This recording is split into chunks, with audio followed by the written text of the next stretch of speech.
What's up, geniuses? Let's knock out these tasks and also just catch up on life and topics. So we're gonna try this out and see how this goes. I have 3 things on my agenda. I have to put in grades for my students because my summer course ends on Monday. They just took their final exam that closes tonight. Put in some of their grades for the discussion boards. I need to download some literature that I have in this database so I can just have it in my literature app, and I need to do at least 30 minutes of writing. I don't know how the writing's gonna go. I might have to actually turn off my camera for that, but I might be able to talk and write at the same time because it is just revising some things, but we'll see. Those are the 3 things I have to knock out. I think I'm gonna start off with just updates on PhD stuff. That's probably the easiest one to talk about since I'm working on PhD stuff now. So basically, with PhD stuff, things have been going great. A lot better than last year for sure, but even a lot better than 3-4 months ago. I think the big important updates are, I know I said I was gonna do a whole series, every couple of weeks I will be doing updates on my progress to candidacy, which is like a really big deal for PhD students, written oral exam. I said I was gonna do all of that.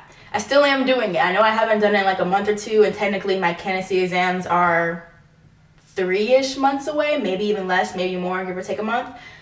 But it's been going great. The reason why I haven't really been keeping up with the PhD candidacy progress is because I've been trying to enjoy my summer before I have to lock in and do these exams. However, as far as updates to my proposal progress, I have finished chapter 1. It's been sent to both of my advisors. They have both kind of given the thumbs up for it. I've started working on chapter 2, which is almost finished. I'm going through revisions now, which is a part of my writing task. And then chapter 3 is the last thing I have to write, which I'm hoping I should be able to finish within 2 weeks. So ultimately, pretty much having my entire PhD proposal done by August 2nd. So I don't know. My mentor even asked me how does it feel to get to this point that you've been waiting for so long? And I don't think I feel any excitement yet or any eagerness, because the point I've been waiting for has not been candidacy or this dreadful exam. The point I've been waiting for is to graduate, to have my first publication. That's what I've been waiting for, and those are both a little whiles away. First publication probably won't even be till next year. Graduation definitely won't be till 2026. I'm having a hard time understanding how people expect me to be excited for these little milestones when my big milestone is still not within my reach. Nonetheless, though, that doesn't mean that I'm dreadful, I'm just miserable the entire way. I definitely have moments where I commend myself, good job, Emma, good job. But I don't think I can really have a big celebration or a big pat on the back to myself until I have that first publication or just am finally able to defend my proposal. Other than proposal stuff, everything else has been well. The relationship between my advisor has still been phenomenal. Better than my previous relationship, but just better than I could have even imagined. I don't know. It's kind of hard to explain. I don't know if any of you have been super close with a supervisor or a boss, but that's kind of how I feel about my advisor. There is a level of trust and transparency that I've never felt with a supervisor or boss in academia or just even in the workforce that I had with this advisor that I'm very grateful for. But I don't know how to explain it because, it is very unique in a good way. Okay, I just finished putting in the grades, which was the easiest part for me to do. So now I'm gonna download this literature to my app. Believe it or not, y'all, your girl is the heaviest, or was past tense, the heaviest I have ever been in my life. I spent the past 2 years struggling with weight, struggling with confidence. Like, it was just not a good look for me, and it wasn't a good feeling for me to be the heaviest weight that I have ever been, and to just keep gaining weight to the point where I was like desperate to lose weight. And let me tell you guys how desperate I was. I was taking those like Instagram celebrity pills, like the detox pills, which are of course safe, but I feel that's a level of desperation that I never thought I would reach, because a lot of people, not all, but a lot of people know that those detox pills are things you can find in stores for a quarter of the price, but I paid like $70 just because it was attached to an Instagram celebrity. And all it is just a laxative. It's a laxative. That's all it is. Common knowledge is I can find these laxatives in the store, but I paid more for the name as opposed to the actual use of it. So yeah, it was just 14 days of that, and that was miserable. Now, I did lose weight with that. I did lose temporary weight. Like, I would go to the bathroom and I would lose 3 pounds each morning, but then it didn't stay off. Once I finished the 14 days, the 3 pounds that I kept losing each morning, not consecutively, but I would lose 3 pounds and then eat like 2.5, and the next morning it was just the same cycle. I gained that all back after the 14 days was over, so that didn't really help. But let me tell y'all what has been helping. Let me get to like the actual good stuff of this talk. I lost 9 pounds. I lost 9 pounds in the past month, so that's why I said was the heaviest weight, because I no longer am at my heaviest weight. But in order for me,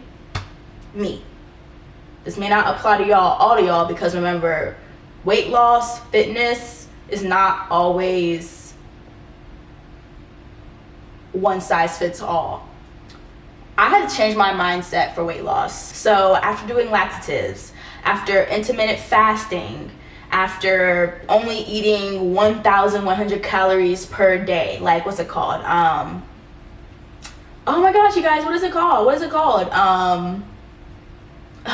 Calorie deficient. After doing calorie deficient and all that, like just only calorie deficient, nothing helped keep the weight off, and nothing was helping me to lose the amount of weight I wanted to lose, which wasn't drastic, but I was just hoping to lose like a pound a week, and I really wasn't even losing that.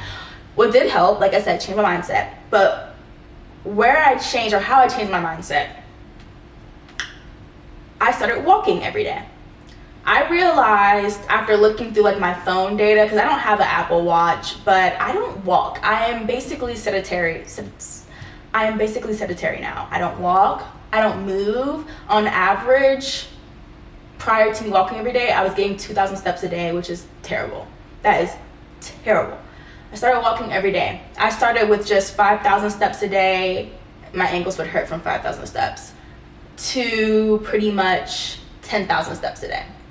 Once I hit 10,000, I was like, okay, now I need to just pretty much try to walk 5K a day, which would ultimately get me close to like 13,000 steps a day. So that's where I'm at now. I'm about 13,000 steps a day. I also joined a run group. So I joined Black Girls Run. I've been walking with them. Now I do interval running with them. The biggest contributor for my weight loss journey was not only walking every day, but learning that walking is the bare minimum. Once I got into the mindset of, okay, now you can walk every day, 10,000, 12,000 steps. This is your bare minimum now. This is no longer your exercise for the day. This is just your bare minimum. So I would pair walking on top of a fitness class, Pilates, strength training, boxing, bar, cycling. So now I am back into my old routine. And by old routine, I mean like back in high school, undergrad, when I was an athlete, of, you know, walking is just something you do every day. That's your lifestyle. But the fitness part is like the icing on the cake. Like, you're not going to lose, I told myself, you're not going to lose weight by just walking 12,000 steps every day. Of course I would, but I was like, you got to get back into the old you. So I now pair walking on top of my fitness class. So the whole point is I'm burning way more calories than I'm eating without having to starve myself, without having to be on a calorie deficient. Of course, I'm on a calorie deficient naturally now because I don't overstuff myself. I watch what I eat because I don't want to be tired in the gym class. But it's not a forced habit of like, ooh, gotta put in this piece of bread that I ate because I can't eat more than 1,400 calories. It's just naturally now my body has adjusted to like, okay, this is enough, we're full, we just need food to be energized, we don't need food for comfort. On top of that, I have gotten to a point where, okay, I walk every day, I do a fitness class 4 to 5 times a week. Now I am putting myself to the challenge of competing. I have my first marathon next week. I have another marathon, whoa, Emma, slow down. Let me not overhype myself. I have a quarter marathon next week. I have a quarter marathon in April, and I have a 5 hour, not really 5 hours straight, but a 5 hour cross fitness strength training competition also next week. So now I'm competing on like a non-serious level, but that is what is just keeping me motivated. It's like, okay, you're exercising, you're being fit. What else is that extra push you need? I'm competitive. I know that's how I am. Okay, girl, let's go ahead and compete. And maybe I'll get to a point where I am competing on a serious level, like actually doing national competitions or statewide competitions. Now it's just like club competitions and stuff. But maybe I will get to a point where like I actually am doing the Ironman or I am doing bodybuilding. I don't know. I like to push myself, and I think that's what I lost these past 2 years. I didn't know how to push myself anymore. I didn't know how to think of myself as always evolving, and then I just gained a lot of weight. But now I'm back in the mindset of like, what can my body do? Okay, I leg press 190 pounds. Can I possibly get to leg pressing 250 pounds? Can I get to a point where maybe I do actually have an 8-pack? That sounds scary to think about, but I don't know what my body is capable of. Maybe I can do it. Why not try and see it? You know what I'm saying? You feel me? All right, now continuing with the F's, we're gonna talk about faith. Next F subject is faith. So, key updates, join the church. I don't think I've ever talked about faith on here. I think there are videos where I've mentioned like God, praying, go to church, but I don't think I've ever like really talked about my faith and my religion and my relationship with God. So I have a relationship with God. I do identify as Christian, but I prioritize my relationship of God and my understanding / reading / comprehension of the Bible than I do with just telling everybody I'm Christian, I go to church every Sunday, and I pay my tithes.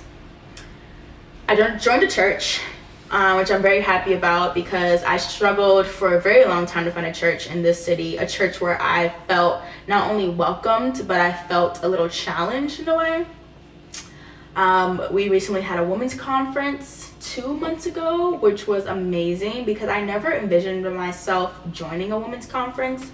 But long and behold, I was at that women's conference, that 2-day women's conference. I was there, baby. I think the one thing that I love about my church is how big they are on community outreach. And that's another thing that I kind of struggled to find in my new area of Ohio where I moved to, was like, okay, these churches are like really great, sermons great, pastors great, but where's the community outreach? Aside from Bible study, aside from like prayer time, what are you guys doing for the community? This church, oh my gosh.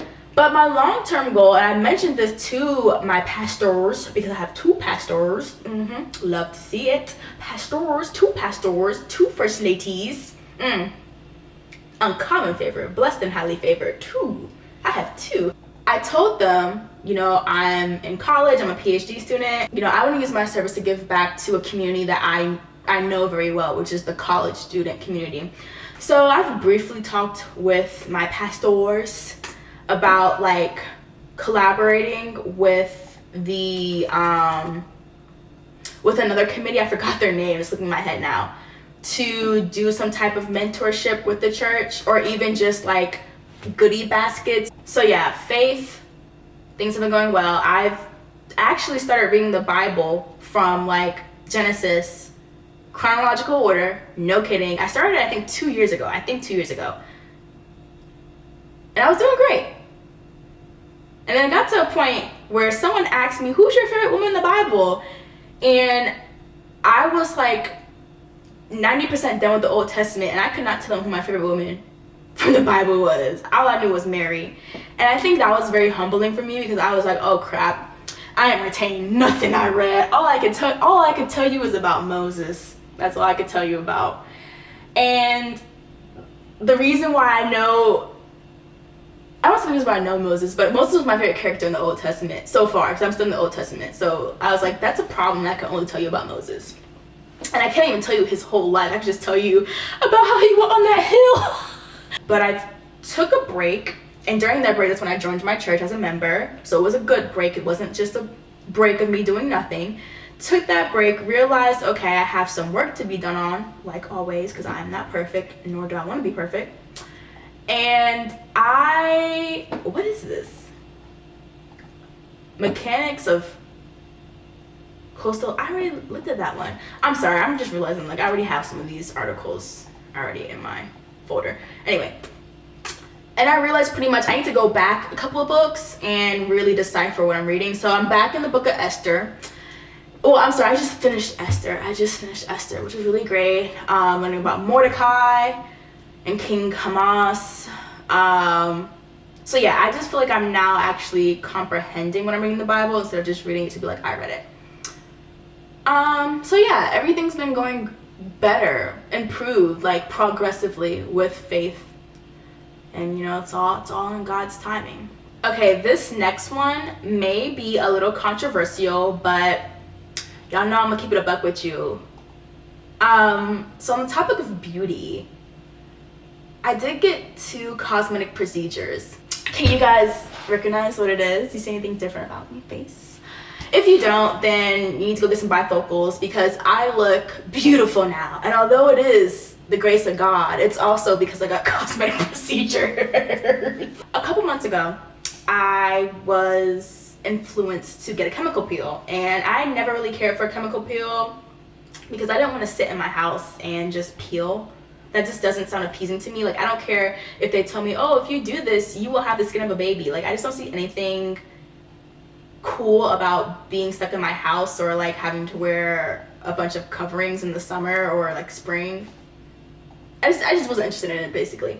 But I was influenced to get a chemical peel, so I did it.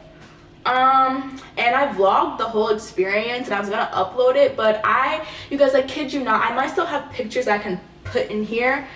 My day 1 versus like 3 weeks later, no difference. Didn't really peel. I had a little bit of peeling around the mouth, no difference. So I decided not to upload the video because I thought it would have been very boring. Every day I was saying, I see no difference. It was just very lackluster. So about a month and a half after that, my esthetician, the one who gave me the chemical peel, she asked me how it went. I told her I didn't see anything, and she also was like, yeah, your skin looks better, but it's not drastically improved, but that's okay because it's still working.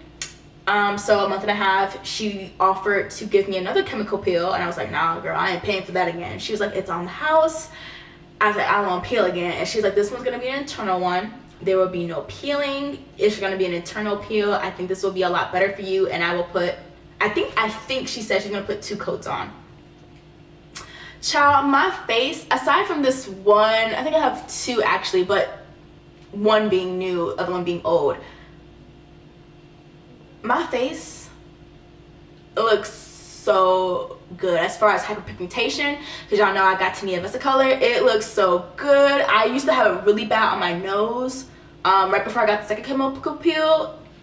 So good, so good. Like my dark spots, so much lighter. So that second internal chemical peel, 10 out of 10. Definitely recommend it. I don't know what it was called. I didn't even ask her. It's not even on her site. I don't know what she did. For all I know, she could have put freaking goat milk on my face. I don't know what she did, but it worked. So I did get a chemical peel. That was my first cosmetic procedure. My second cosmetic procedure, if you haven't noticed already why I look very similar to Kelly Rowland.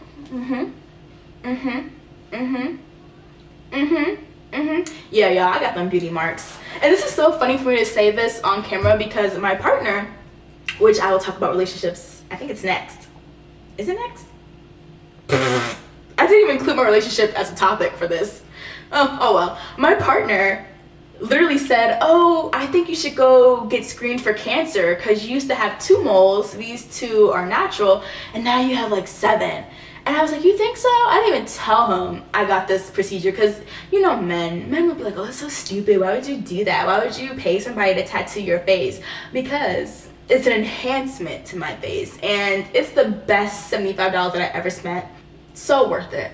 So worth it. Do I recommend it for everybody? No. I don't think everybody should be just tattooing moles on their face. So I'm not going to sit here and be like, I recommend it to everybody. I just think if it's for you, it's for you, and you will know if it's for you prior to getting it. So don't even risk it unless it's, you know, it's for you, if that makes any sense. But as far as what's to come, I don't see myself getting anything else, just because I don't want to do anything that's permanent.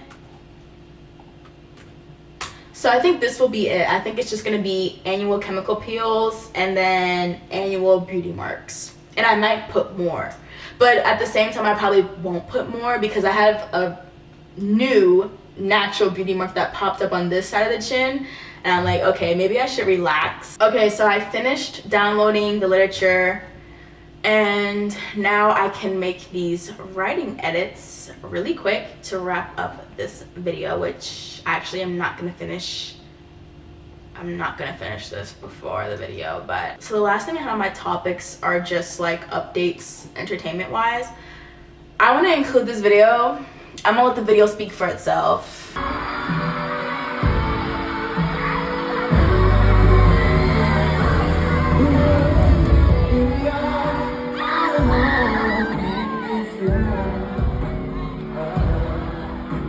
I'm just so happy that I'm living out my preteen dreams. I'm living out my preteen dreams. So yeah, the Chris Brown concert was a 10 out of 10. I went to go see him in Baltimore. Top 5 concert for me, but not number 1 because I am biased and I am a Tyler the Creator fan, but he held that concert down of just performing. Like, he did that thing. As far as travel, so I don't want to say too much just for safety reasons, but my friends up in Ohio and we do have a group trip planned to a popular Caribbean island, and I just want to know, like, should I even vlog it? I thought about vlogging it. I thought about just like doing a what to pack for this island, or like things we did, cost breakdown. There's so many ideas I have, but at the same time I feel like none of the ideas I have, if I were to make content on this travel, represent me, because I'm not a travel agent. I'm not a luxury travel girl who's gonna make y'all pay $5-10 just to have this itinerary that I made in Word doc. That's just not me. So I don't know if I should even record it, or maybe I'll just do what I always do and just have videos and images that I compile together into a short and just do like a recap of the trip with no real explanation, just videos and pictures. I don't know, but I do want to say that this trip to the Caribbean island, hopefully, fingers crossed, is going to be after my candidacy exam. So in my head, I do my candidacy exam October, and then boom, as soon as I finish it and pass it, boom, I'm on a trip. We celebrating. Even though we're not really celebrating for my candidacy, we celebrating. But we'll see, because it may just so be that I go on this trip first and then I come back and I'm stressed preparing for candidacy exams. It's kind of like, why am I even going on this trip at all? Because traveling makes me happy. You guys have weekends, you guys have beers, you guys have donuts. I have travel. So I don't know, life has just been a lot better lately, and when I say a lot better, I just mean I feel like I should have vlogged last year's situation, but I'm kind of glad that I didn't. But if I had content from last year to just show the emotional, mental turbulence that I was being put through, and then compared it to these videos, I think a lot of you guys will be really proud of me, or at least relieved for me. Like, oh, you seem much happier, like you seem less stressed, you seem like you have a balance with work life now, which is all true. But at the same time, I'm kind of glad that I didn't record it, because I don't like to put negative experiences out there for the world to feed on. And I get that a lot of people want to relate to the people that they watch. They want to feel like, oh yeah, I relate to this YouTuber because she's raw, she's authentic. But just make sure you're relating to somebody not because of the trauma. And that's what I try my best not to do. I try not to post content on here where people are relating to me because of trauma. I want them to relate to me because we choose to live an abundant life, and we're trying to just live an abundant life that is what God has for us, as opposed to what the world thinks we should be doing, or all that type of stuff. So yeah, that's pretty much my spill. I tried to write and talk. This is obviously not gonna work, so I'm gonna have to cut this video off because I cannot write and talk. That's all that I had. It was good to catch up. As always, external social media stuff. I'm not on TikTok no more, but y'all can still follow me on there, so I'll post on there. TikTok is Emma Jane Future PhD. Twitter, my academic Twitter, I'm still very active on there. If you're looking for just an academic community, please feel free to follow my fellows, people in the STEM field, just people in graduate school. Twitter/X is Gio Mamacita. But I mean, until then, you guys stay smart, stay beautiful, stay fabulous. You know, that's what I call a genius. You got beauties and brains, and just be you. Okay.